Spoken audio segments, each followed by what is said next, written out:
Hey, welcome back. Okay, so I'm not sure what happened in the last video, but this is where we're at the moment. So this is just literally moments later. I've gone and grabbed the yeast, which is the Cooper's Lager yeast. It's probably just the Cooper's Ale yeast. I won't stick it there, but that's all I need to do. So it's just been soaked in Star Sand because I didn't take a hydrometer reading before. And it is bubbly in there, so we'll just move some shit around and give it a good spin. So this will probably end up being like part 8. Oh, well, something about hydrometers. So okay, there's plenty of bubbles, and just those bubbles around the hydrometer are enough to kind of lift it up a bit. So what we're seeing, fucking... Don't do this with your hydrometer stick, like use it as a stirring stick. Never put an alcohometer or something like that in something that's too high alcohol content, because or a hydrometer I should say, because it'll just fall to the bottom. Okay, I can see that that's bouncing. Got this bloody little puddle of bubbles. You just keep it.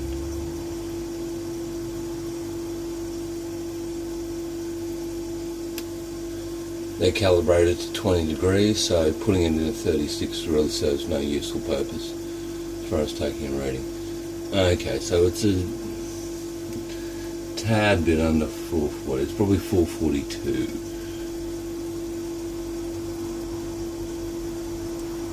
Uh, 117 for the boys who understand that part. I'm going to call that 1045. Just because of bubbles. You can call it 1040, so that'll produce a reasonable... Some people call it a heavy beer, it won't be really heavy. The complexity of this is as simple as... I don't want to drop this in my beer.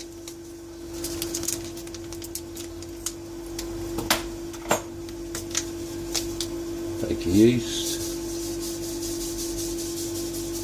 Just like to sprinkle it in like that.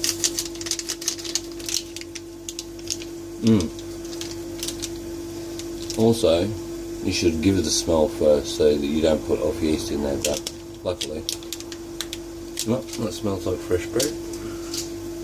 That's good. So now, to our diary, we can add the hydrometer reading and take that out because we're not fucking silly.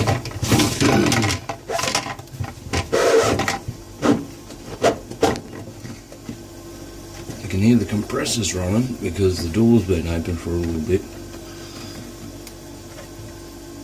And yeah, a bit of condensation. I'll come back and I'll give that a good big hug and squeeze it up. But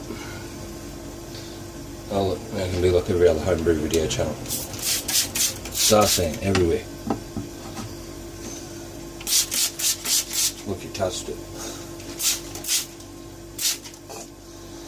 There's been still in there. Something else to point out while I'm here. So, this is a Kegland keg. I got this a few days ago. That's going to be used for the fermenter. We just literally pitched the yeast minutes ago. When primary's finished, secondary's going to occur in this. So instead of having 28 bottles to wash, I will simply transfer this. We'll transfer this to here using a siphon. Prime it up with priming sugar, which I'm not changing my recipe, I'm just changing the method. And that's something what I call cough lollies. So usually 2 of them per tally, 1 per stubby. So that's just a Cooper's carbonation drop. Because that's the sugar I use, that's the carbonation I'm used to. Just what I'm going to do is just boil those down. And when they're at a reasonable temperature, put them in. Also add findings to that. I'll put the findings in this, not in this, because if you wait long with an appropriate amount of time, you can literally watch it change colour and it will drop out, clear itself. Anyway, use this squirt, clean that up. Just give that a bit of a squirt inside, and I'll come back and wash that once I've cleaned up with this filming business. Nonetheless, yeah, nice to have a new keg, but also it's nice to be able to keep that temperature, so the temperature fluctuation shouldn't be too bad. The variable on the STC, I have it set for 18 degrees with a 0.5 differential, 3 minutes delay, and I think I've calibrated for 1 degree. But yeah, right now in this room, it's saying it's 30. So, in any case, it's outside the pitching temperature of the yeast, so technically I couldn't be doing this now, and yeah, that looks a bit grungy, but it's just the inside doll face. I don't want to break it pulling it apart, and it's not hurting anything at the moment, so if it's not fucked, don't fix it. It's real simple. Keep it simple, stupid. If it's not fucked, don't fix it. There you go. Words to live by. Anyway,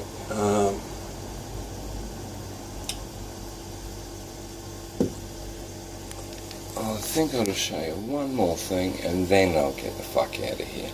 So, essentially that's that. Essentially that's that.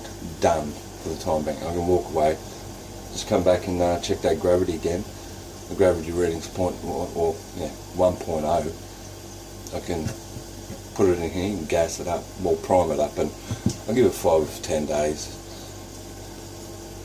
And because I've only just turned this fridge on last night, yeah, a lot of condensation. Up here we're reading 19 degrees, so shut the fridge door. Cha-ching. And bring it over to this guy which I made up last night. It's not finished. I chopped the end off that, and essentially we've got room for 3 taps, or 3 shanks I should say, 3 taps. What I've done here is I've just taken a piece of copper pipe, cut that so there's something to insulate the beer line, and I'm gonna, down at the bottom here, around here, yeah, it's rocking because there's a few screws hanging out which need to be ground down, but this is going to get screwed to the top of the fridge, so just dead center I'll drill a hole. The line will go through that, and as I add more, there'll be more lines. So I can put a manifold block in there, but for the time being, that's a pretty tidy fridge for under, a couple $100. Anyway, I think I've rambled on long enough. Next thing I'll do is probably the priming part.